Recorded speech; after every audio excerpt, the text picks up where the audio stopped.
S S S ನಮ್ಮ RCB women's ಅವರು WPL ಅಲ್ಲಿ 2ನೇ ಬಾರಿ ಟ್ರೋಫಿ ಗೆದ್ದಾಯ್ತು. ನಮ್ಮ ಸ್ಮೃತಿ ಮಂದಣ್ಣ ಅವ್ರು ಹೇಳ್ದಂಗೆ ಈ ಸಲ ಕಪ್ ನಮ್ದು ಅಂತ ಹೇಳಿದ್ರು. ಅಂದ್ರೆ ಈ ಸಲ ಕಪ್ ಕೂಡ ನಮ್ದು ಅಂದಂಗೆ ಅಬ್ಬಬ್ಬ RCB ಅವರ ಒಂದು ಸುವರ್ಣ ಯುಗ, ನಮ್ಮ ಸುವರ್ಣ ಯುಗ ಸ್ಟಾರ್ಟ್ ಆಗಿದೆ ಅಂತ ಹೇಳ್ತೀನಿ. ಯಾಕಂದ್ರೆ 2024ರಲ್ಲಿ ನಾವು ಪ್ರಥಮ ಬಾರಿಗೆ WPL ಅಲ್ಲಿ RCB ವಿಮೆನ್ಸ್ ಅವರು ಕಪ್ ಗೆದ್ದಿದ್ರು. ಆಮೇಲೆ 2025ರಲ್ಲಿ ನಮ್ಮ ಮೆನ್ಸ್ ಅವರು ಕಪ್ ಗೆದ್ರು. ಇವಾಗ 2026ರಲ್ಲಿ ನಮ್ಮ ವಿಮೆನ್ಸ್ ಅವರು ಕಪ್ ಗೆದ್ದಿದ್ದಾರೆ 2ನೇ ಬಾರಿಗೆ. ಅದಕ್ಕೆ ಒಂದು ಸುವರ್ಣ ಯುಗ ಅಂತೂ ಸ್ಟಾರ್ಟ್ ಆಗಿದೆ. ಇನ್ನು ಮೆನ್ಸು ಈ ವರ್ಷನೂ ಕಪ್ ಗೆಲ್ಲೋದೊಂದು ಬಾಕಿ ಇದೆ ಅಂತ. ಏನ್ರಿ ಅದು ಮ್ಯಾಚ್ ಮಾತ್ರ ಸೈಕ್ ಆಗಿತ್ತು, ಅಲ್ಟಿಮೇಟ್ ಮ್ಯಾಚ್ ಅಂತ ಹೇಳ್ತೀನಿ. 200 ರನ್ ಹಾಲಕ್ಕೆಲ್ಲ ಅದು ಫೈನಲಲ್ಲಿ ಅನ್ಬಿಲಿಯಬಲ್ ಚೇಸ್ ಮಾಡ್ತಾರೆ ಅಂದರೆ ಇನ್ನೇನು ಹೇಳಂಗಿಲ್ಲ ಗುರು. ಇದು ಒಂಥರ ಡಿಸರ್ವಿಂಗ್ ಚಾಂಪಿಯನ್ಸ್ ಅಂತ, ಡಿಸರ್ವಿಂಗ್ ವಿನ್ನರ್ಸ್ ಅಂತ ಹೇಳ್ತೀನಿ. ಒಟ್ನಲ್ಲಿ ಕಂಗ್ರ್ಯಾಚುಲೇಷನ್ಸ್ RCB ವಿಮೆನ್ಸ್ ಅವ್ರಿಗೆ. ಒಂಥರ ಕ್ರೇಜಿ ಅಂದರೆ ಭಾವನೆಗಳೇ ವ್ಯಕ್ತಪಡಿಸೋಕೆ ಆಗ್ತಿಲ್ಲ. ಲೈವಲ್ಲೂ ಕೂಡ ಆಗೈತು, ಏನು ಹೇಳೋದು ಏನು ಕತೆ ಅನ್ನೋ ಥರ. ಅನ್ಬಿಲಿಯಬಲ್ ಅಂದರೆ 18 ವರ್ಷ ಆಯಿತು ಗುರು ನಾವು ಏನಪ್ಪ ನಮ್ಮ ಕಪ್ಪೇ ಗೆಲ್ಲಕ್ಕಾಗ್ತಿಲ್ಲ ಏನು ಕತೆ ಅಂತ. ಬಟ್ ಯಾವಾಗ ನಮ್ಮ ವಿಮೆನ್ಸ್ ಅವ್ರು ಒಂದ್ಸರಿ ಕಪ್ ಗೆದ್ರಲ್ಲ, ಆಮೇಲೆ ನಮ್ಮ ಮೆನ್ಸ್ ಅವರು ಗೆದ್ರಲ್ಲ, ಸೊ ಅದು ಒಂಥರ ಕಪ್ಪಿಂದೊಂದು ರುಚಿ, ಅದು ಗೆಲುವಿನ ರುಚಿ ಸಿಕ್ಕಂಗೆ ಆಗಿದೆ. ಈ ಸಿಂಹ ಬೇಟೆ ಆಡಬೇಕಾದ್ರೆ ಒಂದ್ಸರಿ ರುಚಿ ಸಿಕ್ಕರೆ ಸಾಕು, ಪಟ್ ಅಂತ ಬೇಟೆ ಆಡ್ಬಿಡುತ್ತೆ ಅಂತ. ಆ ಥರ ನಮಗೆ ರುಚಿ ಸಿಕ್ಕಂಗಾಗಿದೆ. ಇನ್ನೇನು ಬರೀ ಬೇಟೆ ಆಡೋದೊಂದೇ ಬಾಕಿ, ಕಪ್ಪುಗಳನ್ನ ಗೆಲ್ಲೋದೊಂದೇ ಬಾಕಿ ಅನ್ನೋ ತರ ಗುರು. ಸೊ ನಮ್ಮ RCB ವಿಮೆನ್ಸ್ ಅವ್ರಿಗೆ ನಮ್ಮ ಕಡೆಯಿಂದ literally hats off. Over all ಆಗಿ ಒಂಥರ ಕ್ರೇಜ್ ಆಗಿ ಆಡಿದ್ರು. ಬಟ್ ಪರ್ಟಿಕ್ಯುಲರ್ ಮ್ಯಾಚ್, ಈ ಮ್ಯಾಚಿಗೆ ನೋಡೋದಾದ್ರೆ ಸ್ಮೃತಿ ಮಂದಣ್ಣ 87 ರನ್ 41 ಬಾಲಲ್ಲಿ ಹ್ಯಾಟ್ಸ್ ಆಫ್ ಹೇಳೋಣ. ಆಮೇಲೆ Georgia wall literally out of syllabus. ಅಂದರೆ ಆಸ್ಟ್ರೇಲಿಯಾ ಮೈಂಡ್ ಸೆಟ್ ಅದು DNA ಇರುತ್ತೆ ಅನ್ಕೋತೀನಿ. ನಾಕ್ಔಟಲ್ಲಿ ಹೆಂಗೆ ಆಡ್ತಾರೆ ಏನು ಕತೆ ಗೊತ್ತಿಲ್ಲ. ಆ ಒಂದು ಪ್ರೆಷರ್ ಇಟ್ಕೊಂಡು ಯಾವ ಲೆವೆಲಿಗೆ ಅಪ್ಪ, ಲಿಟ್ರಲಿ ಔಟ್ ಆಫ್ ಸಿಲೆಬಸ್ ನಮ್ಮ Georgia wall. And bell dot ball specialist ನಮ್ಮ ಬೆಲ್ನ ಮರೆಯೋಕ್ಕೆ ಆಗಲ್ಲ. 400 ಈ ಒಂದು ಎರಡೂ ತಂಡ ನೋಡಿದ್ರೆ 200 ಎಲ್ಲ ಹೊಡಿತಾರೆ. ಓವರ್ ಆಲ್ ಆಗಿ ನೋಡೋದಾದ್ರೆ 4 ಓವರ್ 19 ರನ್ ಗುರು. 4 ಓವರ್ 19 ರನ್ ಹೆಂಗಪ್ಪ.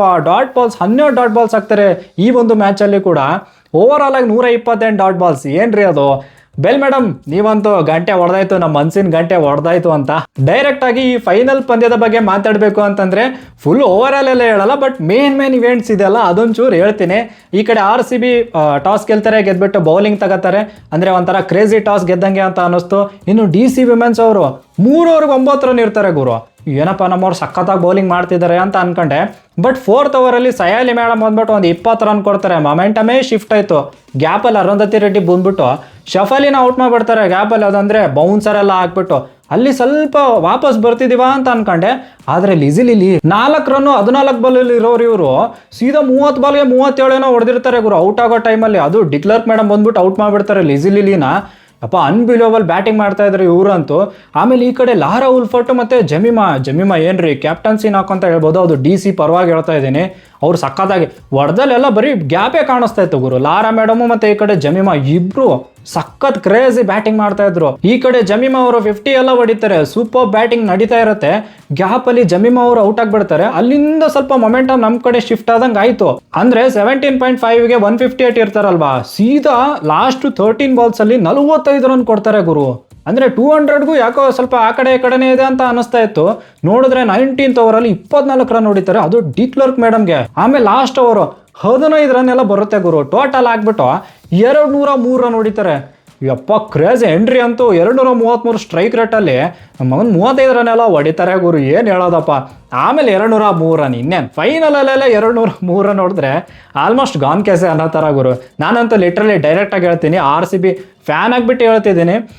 ಯಾಕೋ ಇದು ಆಯಿತು ಹೋಗ್ಬಿಡ್ತೇನಪ್ಪ ಅಂತಲೇ ಅನ್ಕೊಂಡಿದ್ದೆ ನಾನು. ಅದು ಸ್ಪೆಷಲ್ ಏನಂದರೆ ನಮ್ಮದು ಬ್ಯಾಟಿಂಗ್ ಬಂದಾಗ ಗ್ರೇಸ್ ಹ್ಯಾರಿಸ್ ಗುರು 9 ರನ್ಗೆ ಹೊಡೆದಾಗ ಔಟ್ ಆಗಿಬಿಡ್ತಾರೆ. ಅಂದರೆ 9 ರನ್ ಆಗಿರುತ್ತೆ, ಆವಾಗ ಔಟ್ ಆಗಿಬಿಡ್ತಾರೆ. ಅದಾದ್ಮೇಲೆ ಅಂತೂ ಆಲ್ಮೋಸ್ಟ್ ಇದು ಆಗಲ್ಲ ಗುರು. ತುಂಬ ಕಷ್ಟ ಇದೆ, ಇದೆಲ್ಲ ಚಾನ್ಸೇ ಇಲ್ಲ ಅನ್ನೋ ಥರ ಆಗಿಬಿಟ್ಟಿತ್ತು. ಬಟ್ ಅಲ್ಲಿಂದ out of syllabus Georgia wall ಆಮೇಲೆ ಸ್ಮೃತಿ ಮಂದಣ್ಣ ಅಬ್ಬಬ್ಬಬ್ಬ ಏನ್ರಿ ಪಾರ್ಟ್ನರ್ಶಿಪ್ಪು. 92 ಬಾಲ್ಗೆ 165 ರನ್ ಪಾರ್ಟ್ನರ್ಶಿಪ್ ಬರುತ್ತೆ ಗುರು ಇಬ್ಬರ ಕಡೆಯಿಂದ. ಯಪ್ಪ ಭಾವನೆಗಳು ವ್ಯಕ್ತಪಡಿಸೋಕೆ ಆಗ್ತಿಲ್ಲ, ಆ ಲೆವೆಲ್ಗೆ ಆಡಿದ್ರು ಇಬ್ಬರು ಸೇರಿಬಿಟ್ಟು. ಸ್ಪೆಷಲಿ ಜಾರ್ಜಿಯಾ ವಾಲ್ ಅಂದರೆ ಪವರ್ ಪ್ಲೇಯಲ್ಲಿ ನೀವು ನೋಡಿ ಸ್ಮೃತಿ ಮಂದಣ್ಣ ಅವ್ರಿಗೆ ಅಷ್ಟೊಂದು ಬಾಲ್ ಸಿಗಲೇ ಇಲ್ಲ ಗುರು. ಯಾಕಂದರೆ Georgia Vaalu risk free cricket ಅಂತಾರಲ್ಲ ಆ ಥರ ರಿಸ್ಕೇ ತಗೊಳ್ಳಿಲ್ಲ. 79 ಹೊಡಿತಾರೆ 54 ಬಾಲ್ಗೆ. ಅಂದರೆ 14 4 ಹೊಡಿತಾರೆ. ಎಲ್ಲೂ ಎತ್ತಿ 6 ಹೊಡೆದಿಲ್ಲ ಏನಿಲ್ಲ. ಏನಂದರೆ ಇದು ಇವೆಂಟ್ಸ್ ಹೇಳ್ತೀನಿ ನೋಡಿ ನಿಮಗೆ. 16 ಓವರು 169 ರನ್ನು, 1 ವಿಕೆಟ್ ಹೋಗಿರುತ್ತೆ. ಲಾಸ್ಟ್ 4 ಓವರು 35 ರನ್ ಬೇಕಾಗಿತ್ತು. ಅಲ್ಲಿ ಸ್ಟ್ರಾಟಜಿಕ್ ಟೈಮ್ ಔಟ್ ಎಲ್ಲ ತಗೋತಾರೆ. ಈ ಟೈಮ್ ಔಟ್ ಅಂದರೆ ಒಂಥರ ದರಿದ್ರ ಅಂತಲೇ ಅನ್ಸ್ಬಿಡುತ್ತೆ ಒಂದೊಂದು ಸಾರಿ. ಮೊಮೆಂಟಮೇ ಶಿಫ್ಟ್ ಆಗುತ್ತೆ ಗುರು. ನಮ್ಮ ಕಡೆ ಇತ್ತು ಫುಲ್ ಮೊಮೆಂಟಮು, ಈಸಿ ವಿನ್ ಆಗ್ತಾರೆ ಅಂತ. ಬಟ್ ನಮ್ಮವ್ರು ಬಿಡ್ಬೇಕಲ್ಲ, ಇಲ್ಲ ಗುರು ಬಾಯಿಗೆ ಬರ್ಸಿನೇ ಗೆಲ್ತೀವಿ ನಾವು ಅಂತ ಅವ್ರು ಪಣ ತೊಟ್ಟಿದ್ರು ಅನ್ಸುತ್ತೆ. ಬಟ್ 17th ಓವರಲ್ಲಿ ನಮ್ಮ ಜಾರ್ಜಿಯಾವಾಲ್ ಔಟ್ ಆಗ್ತಾರೆ. ಈ ಕಡೆ ರಿಚಾ ಘೋಷ್ ಬರ್ತಾರೆ. ಕೊನೆಯಲ್ಲಿ ಹೆಂಗಾಗ್ಬಿಡುತ್ತೆ ಅಂತಂದ್ರೆ 18 ಬಾಲ್ಗೆ 27 ರನ್ ಬೇಕಾಗಿರುತ್ತೆ ಗುರು. Last 3 overs 27 runs. ಇಲ್ಲಿ ಸೆಟ್ ಬ್ಯಾಟ್ಸ್ಮನ್ ಸ್ಮೃತಿ ಇದ್ದಾರೆ, ಆಮೇಲೆ ರಿಚಾ ಘೋಷ್ ಇದ್ದಾರೆ. ಬಟ್ ಈ ಕಡೆ ನಂದಿನಿ ಶರ್ಮಾ ಸಕ್ಕತ್ತೊಳೆ ಬೌಲರು. ಆ ಟೈಮಲ್ಲಿ ಫಸ್ಟ್ ಬಾಲ್ 4 ಕೊಡ್ತಾರೆ. 18th ಓವರ್ ಫಸ್ಟ್ ಬಾಲ್ 4 ಹೋಗುತ್ತೆ. ಬಟ್ ನೆಕ್ಸ್ಟ್ 3 ಬಾಲಲ್ಲಿ ನೋಡಿ ನೀವು ಡಾಟ್ ಆಮೇಲೆ ವಿಕೆಟ್ ತೆಗಿತಾರೆ. ರಿಚಾ ಘೋಷ್ದು ಮೇಲೆ ಹೊಡಿತಾರೆ ಮೇಡಮ್, ಬೇಕೇ ಇರಲಿಲ್ಲ, ಅಲ್ಲಿ ಔಟ್ ಆಗಿಬಿಡ್ತಾರೆ. ಆಮೇಲೆ ನೋಡಿದ್ರೆ ಈ ಕಡೆ ಡಿಕ್ಲರ್ಕ್ ಮೇಡಮ್ ಬರ್ತಾರೆ, ಇಲ್ಲ ಅಂತಿಲ್ಲ. ಆದ್ರೂ ಏನಪ್ಪ ಅಂದರೆ ಲಾಸ್ಟ್ ಬಾಲ್ ನಮ್ಮ ಸ್ಮೃತಿ ಮೇಡಮ್ ಅದೇ ಓವರಲ್ಲಿ ಒಂದು 4 ಹೊಡಿತಾರೆ ಗುರು. ಅದು ಇಂಪಾರ್ಟೆಂಟ್ ಆಯಿತು. 12 ಬಾಲ್ಗೆ 18 ರನ್ ಬೇಕು. ಇನ್ನೇನು ಈ ಕಡೆ ಸ್ಮೃತಿ ಮಂದಣ್ಣನು ಚೆನ್ನಾಗಿ ಆಡ್ತಿರ್ತಾರೆ, ಸೆಟ್ ಬ್ಯಾಟ್ಸ್ಮನ್ ಬೇರೆ, ಈ ಡಿಕ್ಲರ್ಕು ಹೊಡಿತಾರೆ ಅಂತ 19th ಓವರು ಹೆನ್ರಿ ಮೇಡಮ್ ಅವ್ರು ಬೌಲಿಂಗ್ ಬರ್ತಾರೆ. ಬಂದ್ಬಿಟ್ಟು first ball dot, second ball 4, third ball 1 run ಬರುತ್ತೆ. ಆಯ್ತಪ್ಪ, ಇನ್ನೇನು ಒಂದು 5 ರನ್ ಅಂತೂ ಬಂತು. 13 ರನ್ ಬೇಕು 9 ಬಾಲ್ಗೆ. ಆಯ್ತು, ಒಂದು 4 ಹೊಡೆದ್ರೆ ಸಾಕು ಅನ್ನೋ ಥರ. ಈ ಕಡೆ ಸ್ಮೃತಿ ಮಂದಣ್ಣ ಆ ಟೈಮಲ್ಲಿ ಬಕ್ಕಂತ ಬೋಲ್ಡ್ ಆಗಬೇಕಾ, ಈ ಅಪ್ಪ ದೇವ್ರೆ, ಅಂದರೆ ನಾಡಿಗಳೆಲ್ಲ ಗಟ್ಟಿ ಆಗ್ಬಿಟ್ವು ಗುರು. ಆ ಟೈಮಲ್ಲಂತೂ 8 ಬಾಲ್ 13 ರನ್ನು ಬಕ್ಕಂತ ಬೋಲ್ಡ್ ಆಗ್ತಾರೆ. ಆಮೇಲೆ ರಾಧಾ ಯಾದವ್ ಬರ್ತಾರೆ. ಅವರು ನೆಕ್ಸ್ಟ್ ಬಾಲು ಎತ್ತಿ ಹೊಡೆಯೋಕೆ ಹೋಗ್ತಾರೆ ಗುರು. ಆ ಮಿನುಮಣಿಗಂತೂ ಲಿಟ್ರಲಿ ಅವ್ರು ಕೇಸರಿ ಬಾತೆ ಪಾರ್ಸಲ್ ಮಾಡಬೇಕು, ಮೇಡಮ್ ಕ್ಯಾಚ್ ಬಿಡ್ತಾರೆ. ಅಲ್ಲಿ ಅಂತೂ ಅದು ಟರ್ನಿಂಗ್ ಪಾಯಿಂಟ್ ಅಂತ ಹೇಳ್ತೀನಿ, ಕ್ರೇಜಿ ಟರ್ನಿಂಗ್ ಪಾಯಿಂಟ್. ಕೊನೆಯಲ್ಲಿ ಅದು ಕ್ಯಾಚು ಬಿಟ್ರು, ಆಮೇಲೆ 2 ರನ್ನು ಕೊಟ್ಟರು ಗುರು. ಅಲ್ಲಿ ಏನಪ್ಪ ಅಂದರೆ 7 ಬಾಲ್ 11 ರನ್ ಆಗುತ್ತೆ. ಲಾಸ್ಟ್ ಬಾಲ್ ಸಿಂಗಲ್ ತಗೋತಾರೆ ರಾಧಾ ಯಾದವ್. 6 ball 10 run. ಇವ್ರಿಗೇನಪ್ಪ ಅಂದರೆ ಬೌಲರ್ಸೇ ಇರಲ್ಲ, ಶ್ರೀಚರಣಿ ಮೇಲೆ ಇವ್ರು ಡಿಪೆಂಡ್ ಆಗಬೇಕಾಗುತ್ತೆ. DC ಅವರು ಲಾಸ್ಟ್ ಓವರು ಅಂದರೆ ಫಸ್ಟ್ 2 ಬಾಲ್ ಸಿಂಗಲ್ ಬರುತ್ತೆ, 4 ಬಾಲ್ 8 ರನ್. ಯಾಕಪ್ಪ ಇವ್ರು ಹಿಂಗೆ ಮಾಡ್ತವ್ರೆ ಅಂತ ಅನ್ಕೊಂಡೆ. ಬಟ್ ನಮ್ಮ ಯಾರಪ್ಪ ರಾಧಾ ಯಾದವ್ ಲಾಸ್ಟ್ 2 ಬಾಲ್ 4 ಹೊಡೆದ್ರು ಗುರು. ಒಂದು 4 ಅಂತೂ ಸಖತ್ತಾಗಿ ಬಂತು. ಇನ್ನೊಂದು 4 ಏನಾಯಿತು ಅಂದರೆ ಲಾಸ್ಟಲ್ಲಿ ಅಂದರೆ ವಿನ್ನಿಂಗ್ ಶಾಟ್ ಹೊಡಿತಾರಲ್ಲ, ಹಿಟ್ಔಟ್ ಏನಾದರೂ ಆಯ್ತಾ ಅಂತ ಲೈವಲ್ಲೂ ಅದೇ ರಿಯಾಕ್ಷನ್ ಇತ್ತು. ಹಿಟ್ಔಟ್ ಏನಾದರೂ ಆಯ್ತಾ ಅಂತ ಕರೆಕ್ಟಾಗಿ ವಿನ್ನಿಂಗ್ ಸೆಲೆಬ್ರೇಷನೇ ಮಾಡೋಕ್ಕಾಗಲಿಲ್ಲ. ಆ ಟೈಮಲ್ಲಂತೂ ನೋಡಿದೆ. ಆಮೇಲೆ ಸ್ಲೋ ಮೋಷನಲ್ಲಿ ನೋಡಿದ್ರೆ ಲಿಜಿಲಿ ಲೀ ಅವ್ರದ್ದು ಕೀಪರ್ ಅವರು ಟಚ್ ಮಾಡಿದ್ರು ಬೇಲ್ಗೆ ಅಂತ. ಒಟ್ಟಿನಲ್ಲಿ ಕೊನೆಯಲ್ಲಿ Radha Yadav finishers off in style ಅನ್ನೋ ಥರ ಅನ್ಬಿಲಿಯಬಲ್ ಗುರು. ಯಪ್ಪ, ನಾಡಿಗಳು ಲಿಟ್ರಲಿ ಗಟ್ಟಿಯಾಗಿದ್ವು. ಗುಲಾಬ್ ಜಾಮೂನ್ ಗಲಗಲ ಅಂತ ಆ ಥರ ಏನು ಹೇಳ್ತಾರಲ್ಲ, ಹಂಗೆ ಆಗಿತ್ತಪ್ಪ ಲಿಟ್ರಲಿ ಲಾಸ್ಟ್ ಟೈಮಲ್ಲಿ. ಬಟ್ ಒಟ್ಟಿನಲ್ಲಿ 204 ರನ್ ಚೇಸ್ ಮಾಡಿದರೆ ನಮ್ಮ RCB.